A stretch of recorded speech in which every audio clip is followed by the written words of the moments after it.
Here's a princess story that you probably never heard.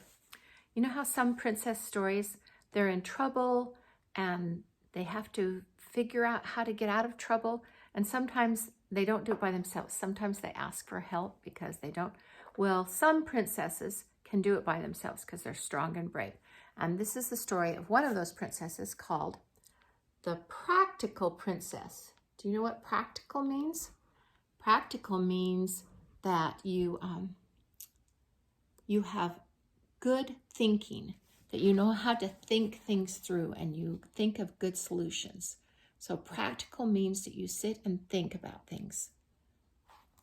All right, here we go. There's the land of this princess. It's really, oh, look, there's a castle. That looks like a dragon. There's another castle. That looks like a lion over there. There's a volcano. This looks like a good adventure for this princess. The Practical Princess. Oh, and there she is in front of a fire-breathing dragon. Uh-oh. This book is for my grandson, Ben. That's what the lady who wrote it out. Or the man who wrote it, J. Williams, sorry. Here's the first picture. You can see it's a dragon. Princess Bedelia was as lovely as the moon shining upon a lake full of water lilies. She was as graceful as a cat leaping, and she was also extremely practical. When she was born, 3 fairies had come to her cradle to give her gifts, as was usual in that country. The first fairy had given her beauty. The second had given her grace. But the third, who was a very wise old creature, had said, I give her common sense. I don't think that's much of a gift, said King Ludwig, raising his eyebrows. What good is common sense in a princess? All she needs is charm. Nevertheless, when Bedelia was 18 years old, something happened which made the king change his mind. A dragon moved into the neighborhood. He settled in a dark cave on top of a mountain, and the first thing he did was to send a message to the king. I must have a princess to devour, the message said, or I shall breathe out my fiery breath and destroy the kingdom. Oh, that sounds scary. Sadly, King Ludwig called together his counselors and read them the message. Perhaps, said the Prime Minister, we had better advertise for a knight to slay the dragon. That is what is generally done in these cases. I'm afraid we haven't time, answered the king. The dragon has only given us until tomorrow morning. There is no help for it. We shall have to send him the princess. Princess Bedelia had come to the meeting because, as she said, she liked to mind her own business, and this was certainly her business. Rubbish, she said. Dragons can't tell the difference between princesses and anyone else. Use your common sense. He's just asking for me because he's a snob.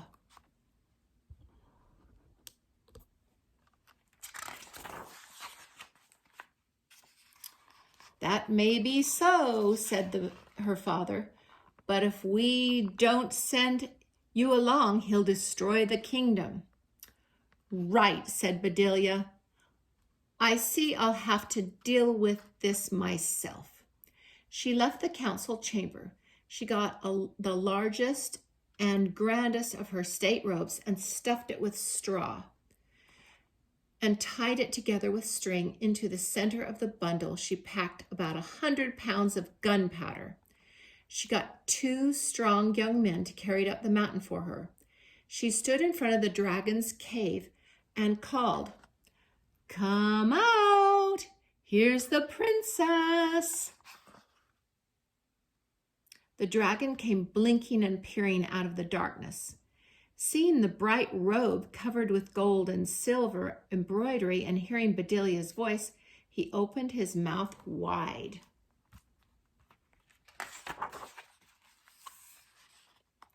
At once, at Bedelia's signal, The two young men swung the robe and gave it a good heave, right down the dragon's throat.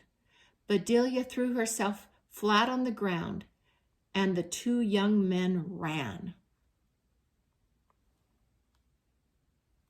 Oh, that was clever. She has common sense. As the gunpowder met the flames inside the dragon, there was a tremendous explosion. Bedelia got up, dusting herself off. "Dragon," she said, "dragons are not very bright." She left the two young men sweeping up the pieces, and she went back to the castle to have her geography lesson. Not only does she have common sense, but she studies hard too. The lesson that morning was local geography. Our kingdom, Arapathia, is bounded on the north by Istvan, said the teacher. Lord Garp, the ruler of Istvan, is old, crafty, rich, and greedy.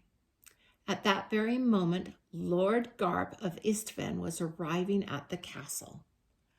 Word of Bedelia's destruction of the dragon had reached him. "That girl," said he, "is just the wife for me." And he had come with 100 finely dressed courtiers and many presents to ask King Ludwig for her hand. Oh, do you think she'll want to marry him? What do you think?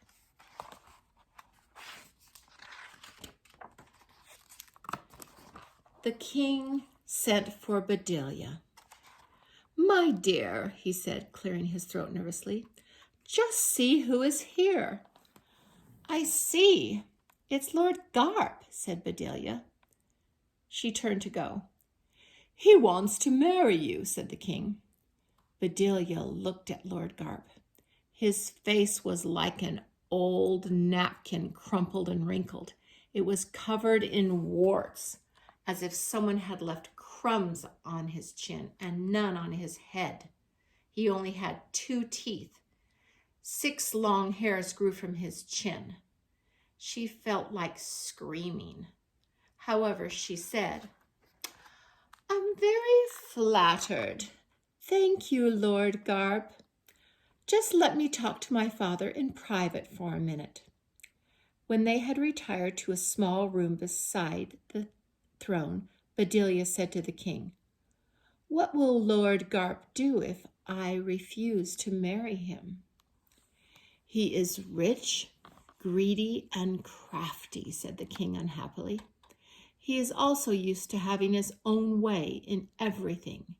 He will be insulted. He will probably declare war on us, and then there will be trouble." "Very well," said Bedelia. "We must be practical." She returned to the throne room. Smiling sweetly at Lord Garp, she said, "My lord, as you know, it is customary for a princess to set tasks for anyone who wishes to marry her. Surely you wouldn't like me to break the custom, and you are bold and powerful enough, I know, to perform any task." "That is true," said Lord Garp, smugly, stroking the 6 hairs on his chin. "Name your task." "Bring me," said Bedelia, "a branch from the jewel tree of Paxis."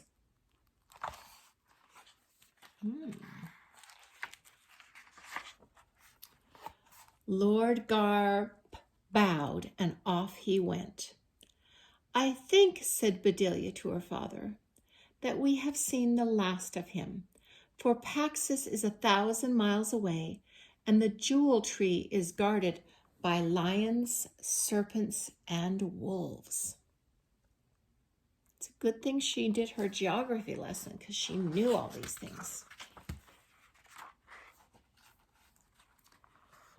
But in 2 weeks, Lord Garp was back. While with him he bore a chest, and from the chest he took a wonderful twig. Its bark was of rough gold. The leaves that grew from it were of silver. The twig was covered in blossoms and each blossom had petals of mother of pearl and centers of sapphire, the color of the evening sky. Bedelia's heart sank as she took the twig, but then she said to herself, "Use your common sense, my girl. Lord Garp never traveled 2,000 miles in 2 weeks, nor was he able to fight his way through lions, serpents, and wolves."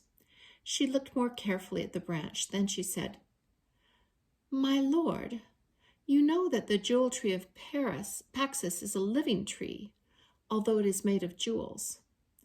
"Why, of course," said Lord Garp. "Everyone knows that." "Well," said Bedelia, "then why is it that these blossoms have no scent?" Lord Garp turned red.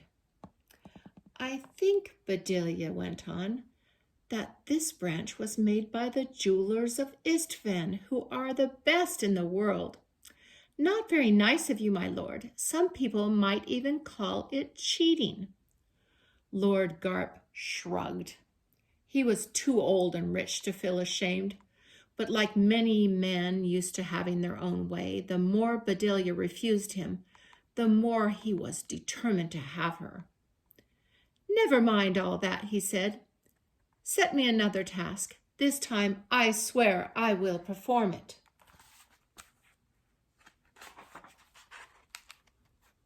Bedelia sighed. "Very well.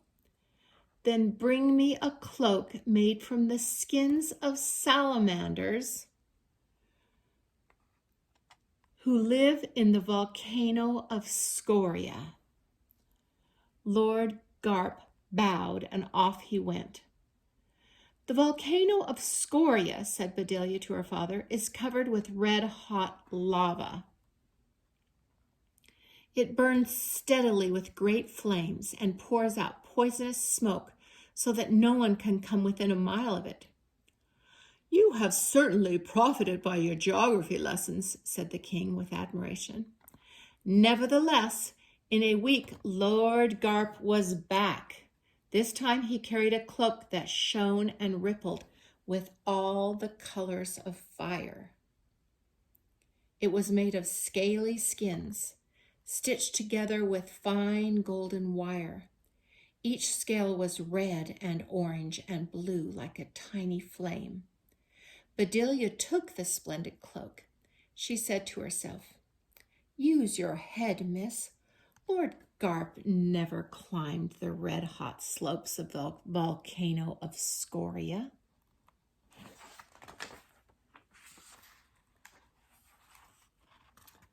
A fire was burning in the fireplace of the throne room. Bedelia hurled the cloak into it. The skins blazed up in a flash, blackened, and fell to ashes. Lord Garp's mouth fell open. Before he could speak, Bedelia said, "That cloak was a fake, my lord. The skins of salamanders who can live in the volcano of Scoria wouldn't burn in a little fire like that one." Lord Garp turned pale with anger. He hopped up and down, unable at first to do anything but splutter. Oh, he cried. Then, controlling himself, he said, "So be it. If I can't have you, no one shall." He pointed a long, skinny finger at her.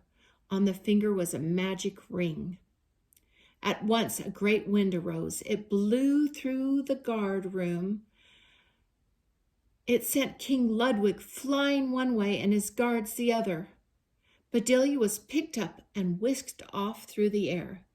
When she could catch her breath and look down about her, she found herself in a room at the top of a tower. Ooh, Lord Garp must have some kind of evil magic. Bedelia peered out of the window. Although the tower stretched, about the tower stretched an empty, barren plain. As she watched, a speck appeared in the distance. A plume of dust rose behind it. It drew nearer and became Lord Garp on horseback. He rode to the tower and looked up at Bedelia. "Aha!" he croaked. So you are safe and snug, are you? And will you marry me now? Never, said Bedelia firmly. Then stay there and never until never comes, snarled Lord Garp. Away he rode. For the next 2 days, Bedelia felt very sorry for herself. She sat wistfully by the window, looking out at the empty plain. When she was hungry, food appeared on the table. When she was tired, she lay down on the narrow cot and slept. Each day, Lord Garp rode by and asked if she had changed her mind, and each day she refused him. Her only hope was that, as so often happens in old tales, a prince might come riding along who would rescue her. She's up high in that tower, isn't she? A little bit like Rapunzel. Can you see her face? Barely up there. You can see her face way at the top.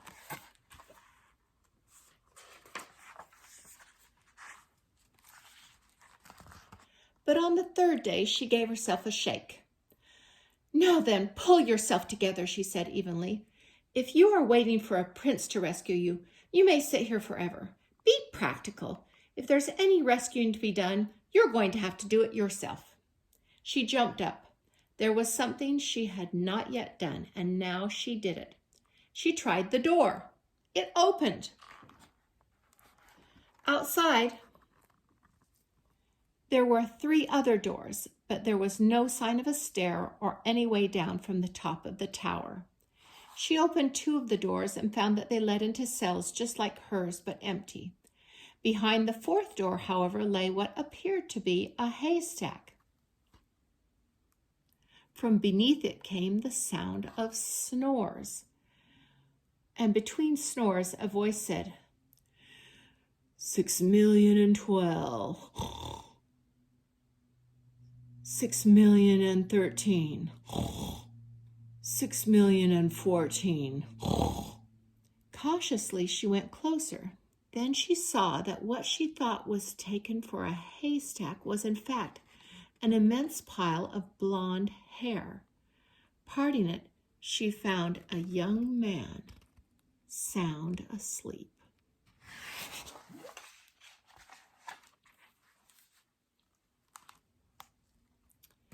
As she stared, he opened his eyes. He blinked at her. "Whoo," he said. Then he said, 6,015,000, closed his eyes and fell asleep again. Bedelia took him by the shoulder and shook him hard. He awoke yawning and tried to sit up, but the mass of hair made this difficult. "What on earth is the matter with you?" Bedelia asked. "Who are you?" "I am Prince Perion," he replied, "the rightful ruler of, oh dear, here I go again, 6,000,000 and..." His eyes began to close. He is so sleepy. Bedelia shook him again. He made a violent effort and managed to wake up enough to continue. "Of Istvan, but Lord Garp has put me under a spell. I have to count sheep jumping over a fence, and this puts me to sleep." He began to snore lightly. "Dear me," said Bedelia, "I must do something." She thought hard. Then she pinched Perion's ear, and this woke him up with a start. "Listen," she said, "it's quite simple. It's all in your mind, you see. You are imagining the sheep jumping over a fence. No, don't go to sleep again. This is what you need to do. Imagine them jumping backwards. As you do, count them backwards, and when you get to 1, you'll be wide awake." The prince's eyes snapped open. "Marvelous," he said. "Will it work?" "It's bound to," said Bedelia. "If the sheep going one way will put you to sleep, then going back again will wake you up." Hastily, the prince began to count. 6,014,000, 6,013,000, 6,012,000. "Oh, my goodness," cried Bedelia. "Count by hundreds or you'll never get there."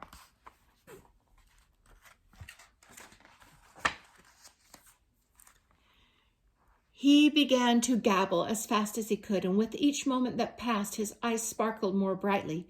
His face grew livelier, and he seemed a little stronger, until at last he shouted, 5, 4, 3, 2, 1, and awoke completely.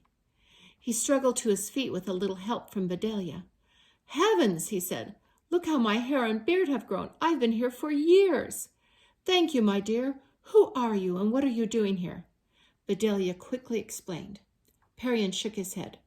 One more crime of Lord Garp's, he said. We must escape and see that he is punished.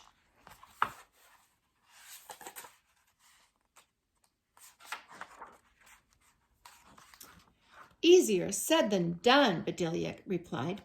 There is no stair to the tower as far as I can tell, and the outside wall is much too smooth to climb down. Perrier frowned. This will take some thought, he said. What we need is a long rope. Use your common sense, said Bedelia. We haven't any rope. Then her face lighted and she clapped her hands. But we have your beard. Then Perian understood at once and chuckled. I'm sure it will reach almost to the ground, he said. But we haven't any scissors to cut it off with. That is so, said Bedelia. Hang it out the window and let me climb down. I'll search the tower and perhaps I can find a ladder or a hidden stair. If all else fails, I can go for help. She and the prince gathered up great armfuls of the beard and staggered into Bedelia's room, which had the largest window.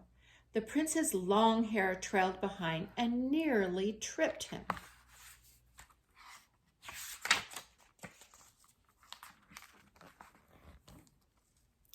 Perian threw the beard out the window and braced himself, holding the beard with both hands to ease the pull on his chin. Bedelia climbed out of the window and slid down the beard. But suddenly, out of the wilderness came the drumming of hoofs, a cloud of dust, and then Lord Garp on his swift horse. With one glance, he saw what was happening. He shook his fist up at Prince Perian. Meddlesome fool, he shouted. I'll teach you to interfere. He leaped from the horse and grabbed the beard. He gave it a tremendous yank. Head first came Perian out of the window. Down he fell, and with a thump, he landed right on top of old Lord Garp. This saved Perian, who was not at all hurt, but it was the end of Lord Garp. Perian and Bedelia rode back to Istvan on Lord Garp's horse. There it is, right there. They're riding back on that horse, do you see? In the great city, the prince was greeted with cheers of joy. Once everyone had recognized him after many years and under so much hair. And of course, since Bedelia had rescued him from captivity, she married him. First, however, she made him get a haircut and shave so that she could see what he really looked like. For she was always practical. She not only rescued herself, she rescued the prince. What a practical princess. I think that was a good gift the fairies gave her, to be practical and have common sense.